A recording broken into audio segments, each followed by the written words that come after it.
Yes guys, welcome back to a new video. Today we're going to be talking about property staging. So how to make your service accommodation pop, how to make the marketing as good as it possibly can be through the staging process itself. So we're going to go through, we've got two new properties that we're actually taking on. There is a 3-bedroom property. This is all en suite, 3 bathrooms as well. And then we have a 5-bedroom property with 2 bathrooms. So the 5-bedroom property is going to be one that we're putting a lot of effort into the actual marketing. We're going to be doing some feature walls. We're going to make sure that that is popping through our pictures and through our marketing. And then we've got the 3-bed. This property, the 3-bedroom one, is actually going to be pretty much done. It just needs some staging, some stuff going throughout it to make sure that the property is standing out and it is making itself go. So myself, I've even roped Lily into this one as well. And then the guys at the Standout staging team, which is our new staging business, is going to be taking on this and trying to get this done with these 2 properties within this next week. So it's going to be sick. Let's go. Right, so quick Sunday range. This is not the paint section, Alex. This is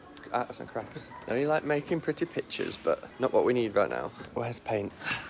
You right there? No. Planning. What colours are we going for, Alex? Mellow sage. Midnight navy. Midnight navy. There we go. You ready? Yeah.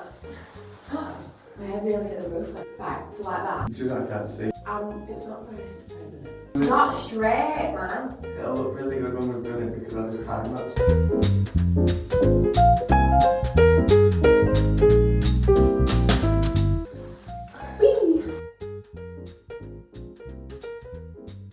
They're the colours I'm thinking. Blue and yellow? Yeah. Yellow top or blue top? Creative decision, go on babe. Yellow top.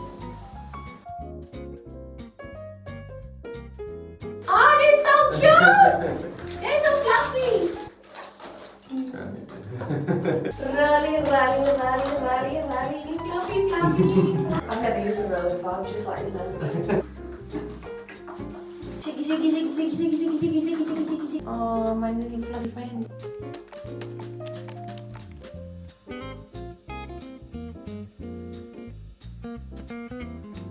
Good job we're not relying on you to do straight line. This is not yellow. Look at my beautiful yellow wall. Do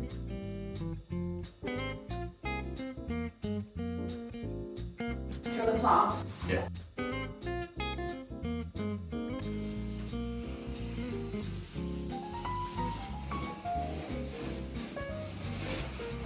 I like it.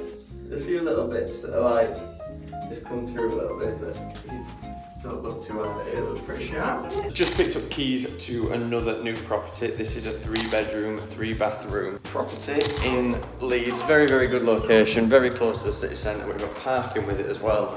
So it is going to be perfect, all bills included. So when taking this 3-bedroom, 4-bathroom property on, it is actually an old student block. So basically, a lot of the time when it comes to finding rent-serviced accommodation deals, if you're looking around the end of August to September time, even into October, it would almost be good to attack and target the letting agencies that focus on student lets, because if they don't have any properties that are let out, especially by that time is in October, then they're going to be open to alternative options to make sure the properties are full. So this block was actually like a 3-bedroom HMO kind of little mini place. We're going to be doing it as service accommodation. We think it'll work really, really well for contractors. As you can see, everyone's going to have their own space. They're going to have their own ensuite bathroom, as well as this shared living area, which is going to be really nice. And as you can see here, the location is amazing. Where I'm pointing right now, that is the middle of Leeds city centre. So the location and then the spec of this property is going to make it a really, really well performing essay. So I bet you might be thinking, why is your voice not matching up to your voice moving, Adam? And it was, well, the microphone in this clip actually knackered, so I thought I'd do a cheeky little voiceover. This is kind of the halfway point of going through the staging process. We've done a lot of the stuff, putting things on walls and getting the interior right. We're just finishing a few bits off. The wet room is actually a really cool point because it means it's just accessible to anybody if they've got any disabilities and they can't go up and down stairs, and we've got that option for them as well. I wish there was sound here for the ASMR.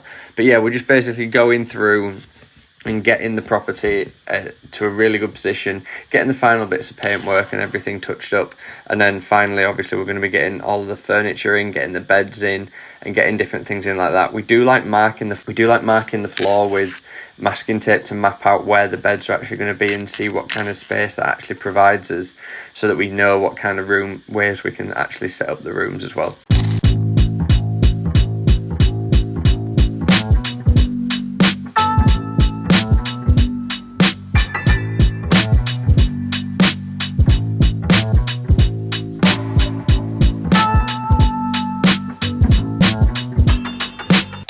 what I walk into. I asked these guys to build a boiler cabinet. It's a workshop in the bloody living room. What do you call this, eh? Crafty. Yeah. What you said. Yeah. Crafty. I'm intrigued to see what it's going to be like after you've done all this. Let's see what you've done then.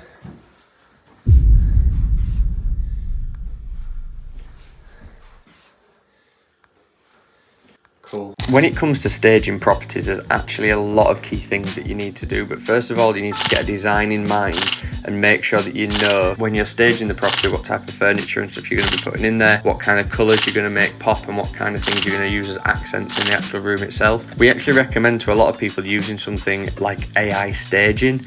The AI staging can take a picture of an empty room and it can stage it for you in a virtual capacity, and then you can use the ideas from that to then put inspiration into your actual staging as well. Using that or using Pinterest is really, really good to decide on the colours and seeing what kind of things go together. When it actually comes to getting the supplies and getting the furniture, being really savvy about where you buy things. Obviously make sure that you know what colour the paint you're actually getting, because it might not be yellow, it might actually be brown. This is not yellow. Look at my beautiful yellow wall. One of the key tips that we like to use, especially when we're doing the feature walls and we're using frog tape, is to make sure that we've used something like a laser measure. I believe it was £20 off Amazon, but this really helps us get straight lines. And you can see here when you were using the frog tape that it's really important to get them straight lines to match up so that you avoid any bleeding or any wonky lines when you're actually coming to take the frog tape off the walls afterwards. When it comes to actually painting the walls and doing the feature walls, it is really important to not leave the paint to dry.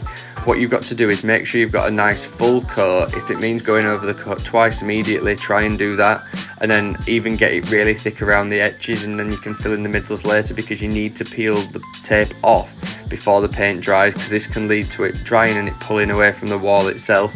So you need to take the frog tape off, as I am here, when it is wet. Then obviously you've got to let the paint dry. And then finally, when it comes to staging the room, make sure that you're staging the room to match the colours that you've got as features on the feature wall. This is really good to make sure that your pictures are going to pop and stand out, and you can obviously use systems like Lightroom or Canva to edit the pictures and really make certain colours pop that little bit more. And this is going to help massively on the marketing that you would use to get your pictures to be seen on Airbnb and Booking.com. Nowadays, Airbnb and Booking.com is becoming so much more competitive that we've really got to take our marketing to the next level to make sure our properties stand out amongst everything else.